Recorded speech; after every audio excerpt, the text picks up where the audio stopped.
You work hard, you stay loyal, you follow the rules, and yet they step over you, ignore you, use you. Why? Because they smell the dog in you. Obedient, harmless, desperate to be fed. Today, we end that. We kill the dog and awake the wolf Machiavelli demands you become. They told you loyalty is noble. They told you obedience is virtuous. They told you to be good, to be patient, to wait your turn. And maybe you believed them. Maybe you thought if you wagged your tail long enough, someone would finally throw you the throne. But look where that's gotten you.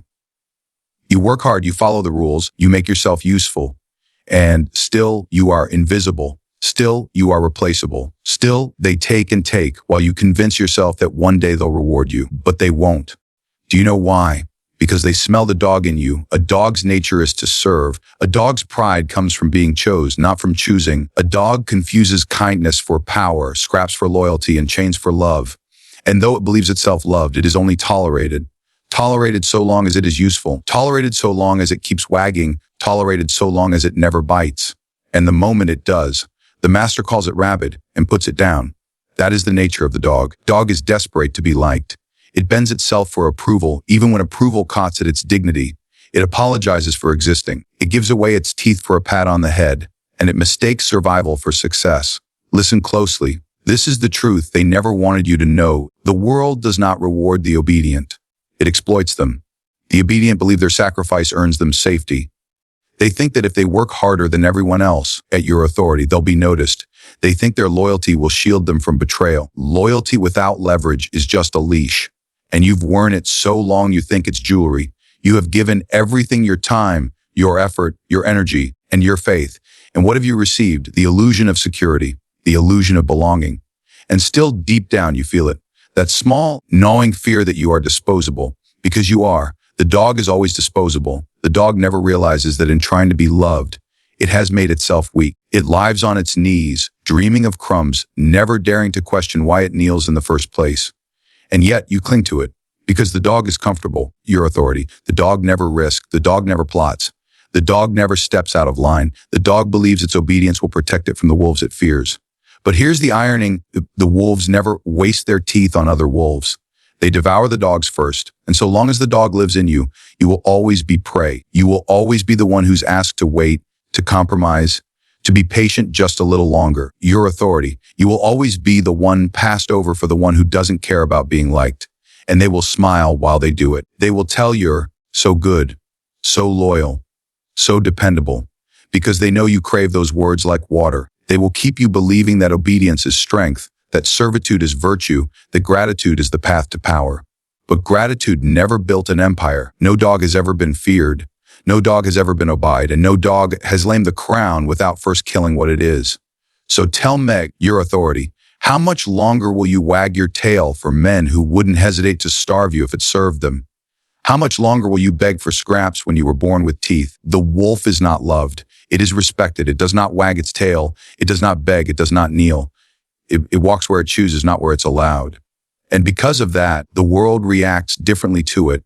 Doors that remain locked for the dog open for the wolf, not out of kindness, but out of fear and recognition. The wolf is not reckless. That's what the weak never understand. They think power is noise. They think dominance is chaos. But the wolf knows better. The wolf is precise. Every step measured, every glance calculated, every silence deliberate. A dog survives by hoping not to be noticed. A wolf survives by making sure it cannot be ignored. Do you know why the wolf commands respect? It is not because it snarls louder. It is because it never apologizes for existing.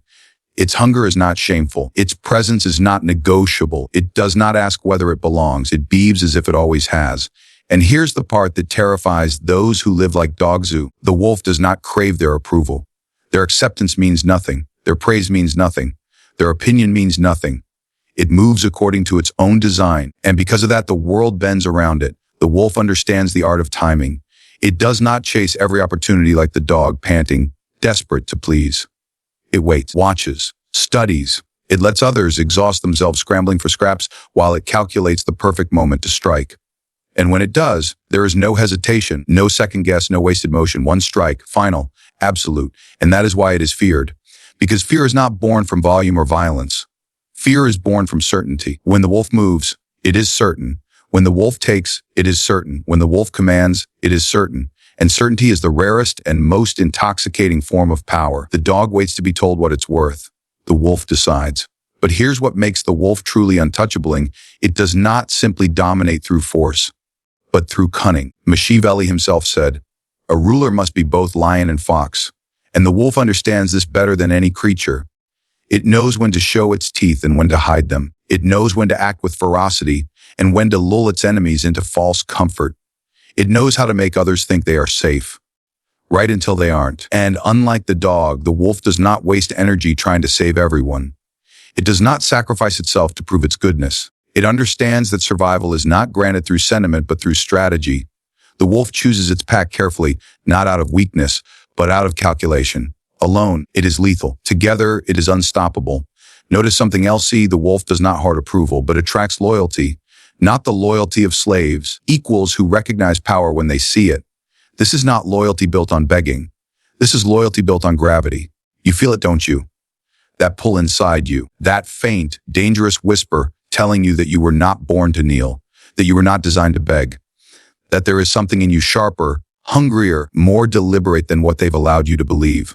But to become the wolf, you must first understand what it costs. The dog dies easily because it clings to comfort. The wolf rises only by abandoning it. You will be hated for moving this way. You will be called ruthless. You will be accused of being cold, manipulative, dangerous. What they call dangerous is simply what they cannot control. And the wolf knows being uncontrollable is the only true safety, because once you become the wolf, the world no longer feeds you on its terms. You take what is yours. You decide when to strike. You decide who enters your circle and who stays outside it. And most importantly, you decide who never dares to test you twice. Killing the dog is not an act of rage. It is an act of clarity. Most people imagine transformation as something sudden like fire-consuming paper. But becoming the wolf is slower, colder, and far more deliberate. It begins with a choicing, the decision to stop lying to yourself about what you are and what the world really demands of you. For so long, you've been trained to believe your obedience is moral, that your hesitation is noble, that the softness in you is what makes you worthy of love. They told you sacrifice is strength. They told you humility is power. And because you believed them, you've been tamed. But look closer. Has your obedience given you power, or has it stripped you of it? Has your humility brought respect, or has it made you invisible? The first step of transformation is brutal honesty. You must stare at the dog within you without flinching. You must admit the ways you've bent yourself for approval, the ways you've betrayed yourself for validation, the ways you've allowed yourself to be used because you feared what would happen if you said no. And when you see it clearly, the trembling creature that lives in your chest, you do not petty it. You do not coddle it. You understand that it cannot be reasoned with, because the dog will always beg you to stay the same. It will whisper, "But what if they stop liking you?" It will plead, "But what if they leave?" It will howl, "What if you fail?" And you must answer, "Then let them." Transformation is not the soft glow they sell you in stories. It is a killing, a conscious, necessary killing. You kill the need to be liked. You kill the hunger for permission. You kill the illusion that loyalty without power is anything but slavery. But you do not become empty. You do not become cruel for the sake of cruelty. You replace the trembling obedience with something sharper: discipline, calculation, hunger aligned with purpose. And slowly, your movements change. You speak less because you no longer feel the need to explain yourself to those who are unworthy of explanation. You listen more because you understand that information is the lifeblood of power. Your silence becomes heavier, more deliberate. People begin to notice it. They feel it when you enter a room, that something in you has shifted. Your gaze changes. You stop scanning faces for approval. You stop trying to be charming to everyone you meet. You look at people the way a strategist looks at a map. Some are allies, some are obstacles, some are irrelevant. And then comes the most important stage of transformation: restraint. The dog inside you lunges at everything, desperate to please, desperate to be seen. But the wolf waits. The wolf studies. The wolf knows that power is not in reacting, but in controlling the frame of the game. You begin to notice how much you once gave away. Your energy, your secrets, your intentions. Now, you hold them like weapons, hidden until the moment they are most effective. This does not mean you become heartless. It means you stop confusing sentiment with strategy. You stop thinking that good intentions alone will save you. You stop assuming that people who smile at you mean you well. You see the world as it is, a theater of power, where those who control perception control reality. And as you shed the dog, something else emerges. You stop fearing conflict because you no longer approach it like prey. You stop fearing solitude because you no longer confuse aloneness with weakness. You stop fearing judgment because you realize the opinions of those without power have no weight. There's a moment, you'll know it when it comes. When you test this new self for the first time, someone tries to pull you back into the old patterns, expecting you to yield, to apologize, to obey. And for the first time, you don't. You don't raise your voice. You don't explain. You simply look at them, and they feel it, that something in you has died, and something else has taken its place. This is when the wolf begins to breathe. But the transformation is not complete. Because to stay the wolf, you must learn how to wield it, how to sharpen it, how to ensure that the dog never finds its way back into power over you. Becoming the wolf is not just about killing the dog inside you. It is about learning to wield yourself like a weapon. Strength without strategy is noise. Power without purpose is wasted. The wolf survives and dominates because it knows that chaos destroys those who cannot command it. The first law of the wolf is perception. A dog waits to be seen. A wolf engineers how it is seen. It knows that power begins not with force, but with narrative. Before it moves, it decides how the world will interpret its movement. Its silence isn't absence, it's tension.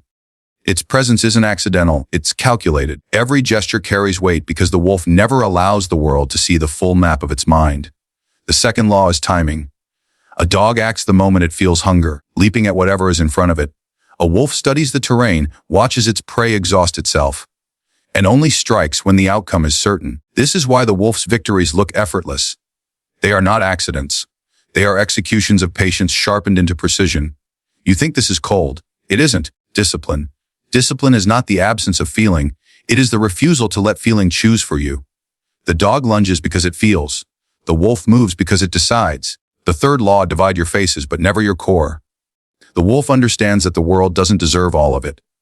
To some, it shows teeth. To others, it shows calm. To others still, it shows nothing at all.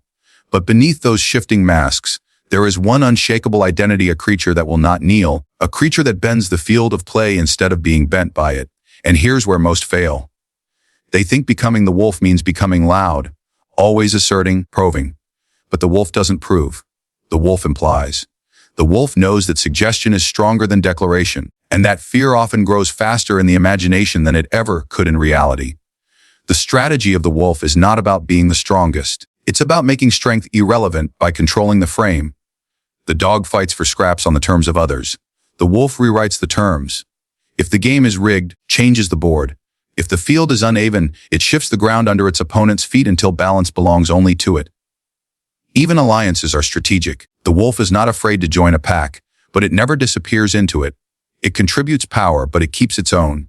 It respects strength, but it never worships it. A wolf understands loyalty is valuable only when it is chosen, not when it is coerced.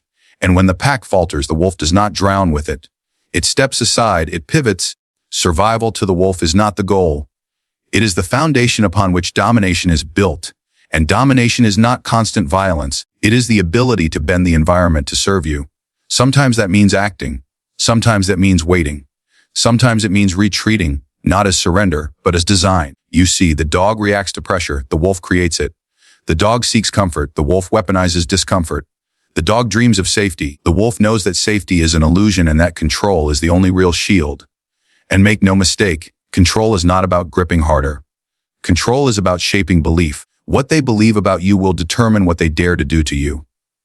A wolf masters this, not by shouting its strength, but by teaching others to feel it in the way it moves, in the way it watches, in the way it never seems rushed or desperate. Every strategy of the wolf flows from one truth: power is never given, it is only taken. And yet, the wolf understands that the most effective taking is often invisible. It lets others believe they chose to submit, they chose to follow, they chose to hand over what they never realized they were surrendering.